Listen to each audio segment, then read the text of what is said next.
días a todos, excelentísimo señor alcalde de la ciudad de Valladolid, querido profesor Quintana, vicerrectora de Extensión Universitaria de Alumnos, queridos ponentes, amigos.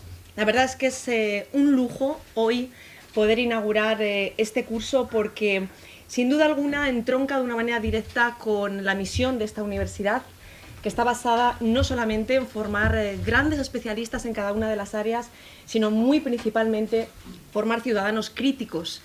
Y en ese sentido y en esa línea trabaja todo nuestro equipo docente, todo nuestro profesorado, profesores como Miguel Ángel Quintana, director de este curso, hombre profundamente inteligente que además es capaz de arrastrar la pasión que él tiene hacia la vida y hacia los grandes temas de la vida, hacia sus alumnos. Y eso es algo que yo como rectora de la universidad nunca podré terminar de pagar. Así que muchísimas gracias, no solamente, profesor Quintana, por organizar de manera tan sublime este curso, sino por todo lo que transmites día a día a nuestros alumnos a través de tu pasión hacia la filosofía, hacia la vida, hacia los grandes temas que mueven en definitiva al mundo.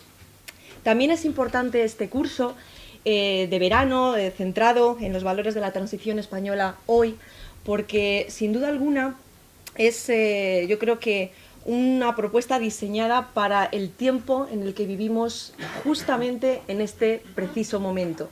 Es incomparable, impresionante, pues todos los ponentes que van a acompañaros, que van a hacernos sobre todo pensar, reflexionar en el día de hoy y en el día de mañana.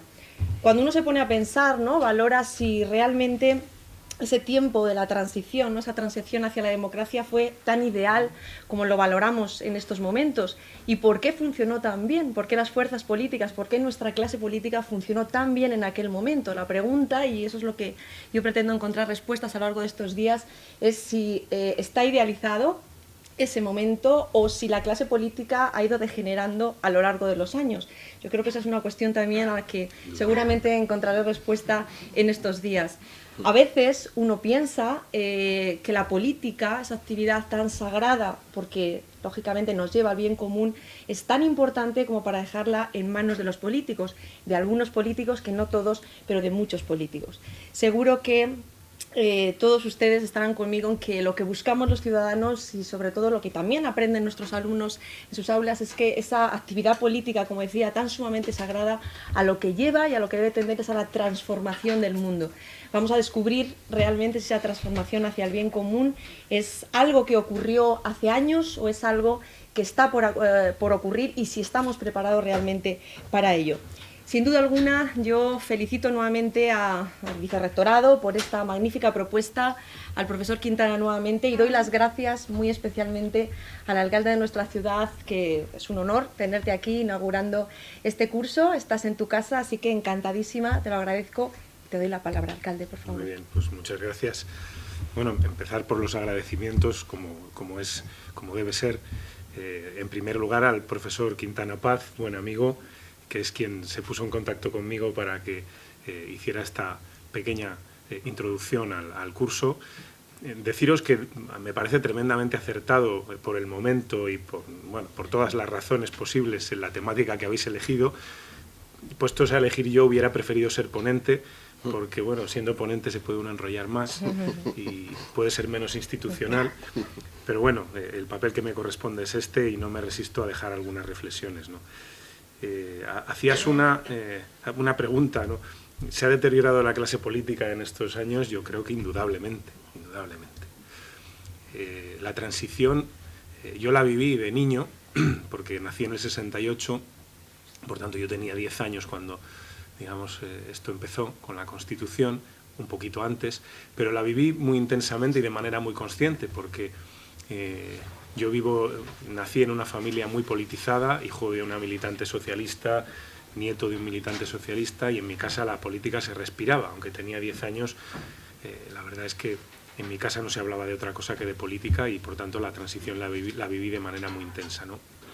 Y es verdad que en aquella época lo mejor de la sociedad estaba en política. Probablemente por algunas razones importantes eso se produjo y por otras también muy evidentes eso cambió.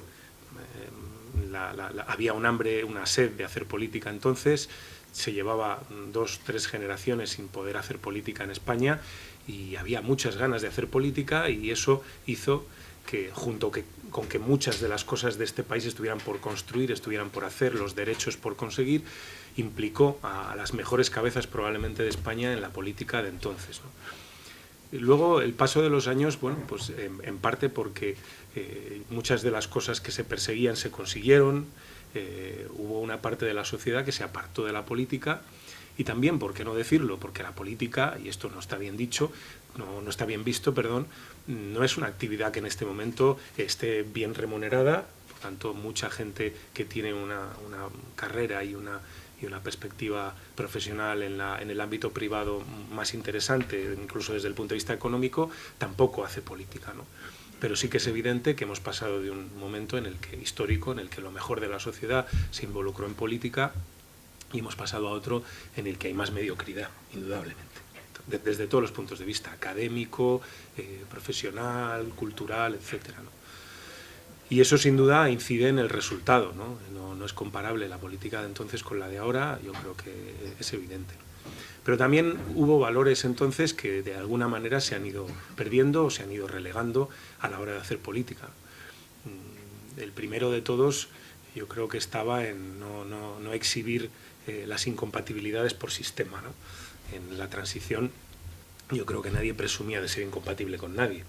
No lo hacían Carrillo y Suárez, no lo hacía, es decir, antagonistas sobre el papel, se sentaban, se entendían, dialogaban, y a nadie se le ocurría salir sacando pecho de yo no puedo entenderme con ese de enfrente, ¿no? Y ahora hemos pasado, yo creo que a un extremo absolutamente contrario, ¿no? Ahora todo el mundo hace gala de que no se puede entender con el otro como si eso fuera un valor, ¿no? Es un valor esto, y no, yo en absoluto me voy a entender con ese, porque, no sé, quizás se considera que esa es la manera de mantener prietas las filas o el electorado potencial de cada uno, ¿no? Y ese es un cambio bastante considerable con relación a lo que era la transición. Otro cambio importante para mí es la verdad, la autenticidad. Yo creo que en la transición se hacía política desde la verdad, ¿no? Había poca impostura, había poca pose. Y ahora la política es muy de gestos, muy de encuesta, de marketing, y eso le ha hecho perder mucha autenticidad. Ahora hay mucha preocupación por qué es lo que se puede decir, qué es lo que no se puede decir y qué es lo que conviene decir en determinados momentos para, como digo, mantener el electorado, ¿no? Mucho tacticismo. Entonces hay una diferencia también, yo creo, notable, ¿no?, entre la autenticidad de entonces y cierta impostura de ahora, ¿no? Y bueno, yo creo que también en esa época primaban los intereses generales, incuestionablemente. Y ahora yo creo que priman más los intereses de partido, y eso es una diferencia también notable. Por tanto, respondiendo un poco, y con esto voy acabando, ¿no?, a las preguntas que hacéis en vuestro programa, ¿fue la transición un momento del que debemos sentirnos orgullosos? Yo creo que sí. Yo creo que fue un momento para sentirse muy orgulloso. Pocos países en el mundo han hecho un proceso de transición de una dictadura a una democracia como lo hizo España. Y duele, a mí me duele personalmente escuchar a algunos denostar ese periodo de la historia, porque fue probablemente el más brillante que ha vivido este país, de manera responsable, de manera consciente. Este país hizo un cambio verdaderamente, como digo, sin precedentes y probablemente incomparable con ningún otro lugar del mundo, ¿no? Y yo creo que hay que sentirse indudablemente orgulloso, ¿no? ¿Podemos inspirarnos hoy en el espíritu de concordia? Podemos inspirarlos. Yo no soy optimista al respecto, ¿no? Yo creo que el terreno no está abonado en este momento, y también es verdad que los tiempos han cambiado mucho. Las personas evidentemente no son las mismas, con lo cual hoy tendremos que recurrir a nuestras propias fórmulas, a las fórmulas que en este momento podamos desarrollar para darle una solución a este país que indudablemente necesita, ¿no? ¿Y a qué nos puede ayudar en concreto hoy el recuperar los valores que dieron vida a la transición? Bueno, pues yo creo que tampoco está mal, aunque solo sea como un ejercicio de reivindicación histórico, ¿no? Yo creo que frente a quienes están denostando la transición permanentemente, quienes creen que antes de ellos no hubo nada y que, bueno, que la transición ha sido un proceso que nos ha llevado a la situación en la que estamos, de crisis económica, no veo tampoco muy bien cuál es la relación, pues yo creo que esa reivindicación histórica indudablemente me parece necesaria. porque si la historia no la leemos bien, pues probablemente en el presente nos equivocaremos, ¿no? Así que felicitaros por la iniciativa, me parece tremendamente acertada, tremendamente interesante. Hoy seguramente habrá en el cartel antagonistas y personas con diferentes visiones, y creo que eso es precisamente lo bueno, ¿no? Que las personas que tienen visiones distintas o contrarias se puedan sentar en una mesa y ponerlas en común, y seguramente en el camino se encontrarán algunos puntos de entendimiento que son verdaderamente necesarios en este momento. Así que nada más, muchísimas gracias por invitarme. Para mí es un placer y un honor estar aquí, y sobre todo hacer de telonero de un curso que cuenta con brillantísimos referentes de todos los ámbitos de la cultura, de la sociedad, del periodismo, etc. Muchas gracias.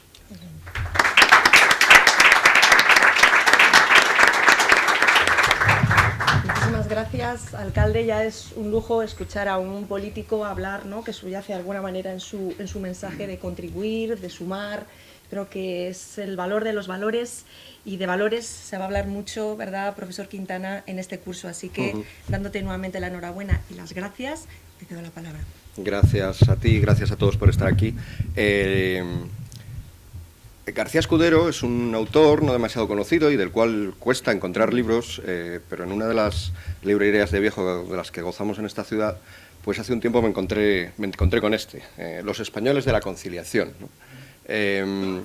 Este autor había escrito, poco antes de esto, había escrito un libro que le resultó mucho más fácil, porque se titulaba Historia de las dos Españas. Y ahí había mucho material para hablar de una España y de la otra España, y del enfrentamiento entre la una y la otra. Pero después de hacer ese libro, pues pensó hacer, de alguna manera, el correspondiente, el opuesto, el que mostraba a los españoles que no se habían dedicado a enfrentarse de una manera gratuita, de una manera, bueno, pues gratuita sobre todo en el sentido de que las cosas a veces se pueden hacer de otra manera a pesar de que las discordias o de que las diferencias estén ahí. Intentó hacerlo e hizo este libro que tituló así, Los españoles de la conciliación, y traza un camino muy interesante, la verdad, lo recomiendo vivamente. Hoy en día, pues por internet y tal, todavía se pueden pillar este tipo de libros descatalogados. Traza un camino muy interesante desde las Cortes de Cádiz prácticamente hasta cuando se escribe el libro, que es el año 85. Está muy bien porque es ya incluso unos poquitos años después de cuando los teóricos que extienden más el periodo de la transición lo colocan hasta el 82, ¿no?, que sería cuando hay por primera vez ese cambio de gobierno dentro de la propia democracia. Por lo tanto, él escribe poquito después de la transición, y esas dificultades que ha atravesado, graves, de encontrar españoles que estén por la conciliación, que estén a favor de la posibilidad de que, bueno, de que podemos hacer algo juntos, no solo a pesar de nuestras diferencias, sino con nuestras diferencias, esas dificultades que atraviesa durante todo el siglo XIX, durante todo el atribulado principio del XX, durante la guerra y la dictadura, de repente, ese camino estrecho por el que camina llega al periodo de la transición, y es un periodo en el que por fin ese arroyuelo que camina ahí en un cañón estrecho entre montañas, bueno, pues llega hasta el Pisuerga, por decirlo, ya que estamos en Valladolid, y se expande, se encuentra con que es un momento en el cual de repente no cuesta encontrar gente que esté a favor de la concordia, no cuesta encontrar gente que esté a favor de la conciliación, todo lo contrario, ¿no? Lo raro es los fenómenos, que los hubo también, evidentemente, no podemos olvidar que uno de los méritos de la transición son los retos terribles que tenía que atravesar, uno de ellos también un problema de crisis económica, ¿no?, como el que tenemos ahora y en el que a veces nos excusamos o nos escudamos para decir, bueno, aquello estuvo muy mal porque desembocó en aquello. Bueno, ellos ya estaban en una situación de crisis económica, había problemas graves de terrorismo, había muchos otros problemas, pero a pesar de eso se encuentra, como dice él en su título, se encuentran españoles de la conciliación en ese momento. Y ese espíritu de conciliación, esos valores, conciliación, concordia, capacidad de entendimiento, diferencias, pluralidad también, por supuesto, sin anularlas, esos valores son los que vamos a intentar que inspiren este curso durante estos días, ¿no? Mi experiencia, debo decir, como director, es que creo que ya los han inspirado, ya han inspirado el curso. Lo ha apuntado de alguna manera Óscar. Los ponentes que vienen tienen sus diferencias entre sí. Y a pesar de ello, yo creo que lo que realmente les ha traído es el espíritu de la transición. Yo he vivido que ese espíritu, de alguna manera, permanece, existe aún, porque ha sido capaz de atraerles. Ha sido capaz de atraer, y agradezco ya como director y al inicio del curso la presencia de todos ellos, no solo ha sido capaz de atraer a los que vienen, sino también a muchos de los que no vienen, pero que estoy convencido que hubieran podido venir si por circunstancias pues que todos tenemos, claro, hoy en día, lo comentábamos antes Franca y yo, ¿no? Tenemos a veces la sensación de que el verano sigue siendo un periodo tan ocupado como es casi todo el resto del curso, y había gente pues con muchos compromisos que no ha podido venir, pero estoy convencido de que si no hubieran podido venir, y la prueba será, creo, si esto sale bien y si hay una prolongación en el tiempo, que podríamos contar con ellos perfectamente si esto siguiera adelante. Por lo tanto, agradezco a los que han venido, agradezco a los que no han venido, pero que estoy convencido de que hubieran venido. Agradezco, por supuesto, a la universidad este curso, así de simple. Sé que es el momento de los agradecimientos, es un momento ceremonioso, ritual, pero es totalmente sincero, es totalmente verídico lo que voy a decir. Este curso no habría salido adelante sin el empeño muy específico, muy personal de la rectora, de Imelda, que se ha comprometido con él, que se ha entusiasmado con él y que ha sido capaz de apostar por él y así ha podido salir adelante. No hubiera salido tampoco sin ese mismo empeño, sin ese mismo entusiasmo y esa misma apuesta de la vicerrectora, que tenemos sentada en la primera fila, la vicerrectora de Alumnos y Extensión Universitaria, Cristina Gómez, y bueno, pues qué voy a decir, ¿no? El hecho de que Óscar, una persona a la que yo conocí por Twitter discutiendo, discrepando, con nuestras diferencias fuertes, no cosméticas en modo alguno, y que permanecen entre nosotros, por supuesto, pero debajo de las cuales, bueno, pues tengo el gran honor de que viva ese espíritu de la transición entre nosotros y haya tenido la amabilidad de venir aquí hoy. Nada más, lo importante, aparte de los dos discursos que hemos oído antes del mío, que me han parecido realmente que ya nos meten de lleno en lo que va a ser este curso, lo importante también viene después. Agradezco también, por supuesto, a los asistentes, les invito a participar activamente en ese espíritu al que he aludido y nada más. Pues muchas gracias, un aplauso también para el director del curso, Miguel. Gracias, Miguel. Pues sin más, estamos en un momento de vanguardia porque hablar de valores lo es y hablar de transición también. Así que seguro que entre todos llegamos a un punto que servirá para construir, que al fin y al cabo es lo que realmente importa en política. Así que bienvenidos nuevamente y proseguimos, ¿no?, con la primera conferencia. La primera ponencia, efectivamente.